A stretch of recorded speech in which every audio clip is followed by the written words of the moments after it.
10 to 15 years ago, tech skills meant knowing applications and servers. Now, tech skills means knowing agents. Same industry, completely different game. Now the game has different levels. At FiraX EDU, we're trying through all of them. Hi, this is Murli Dulam from FiraX EDU team.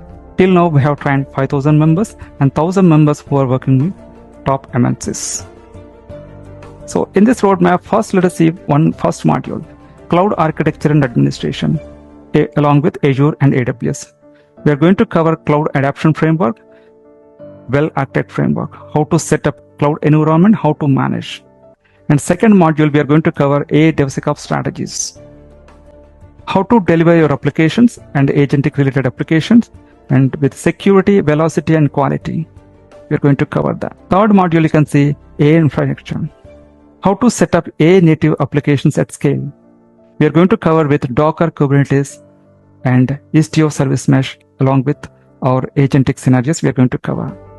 And fourth module, you can see Agentic AI, how to build real business use case agents, along with our Microsoft Azure Foundry and Bedrock, as well as Cloud. We are going to cover that. Servers to agent, one training path.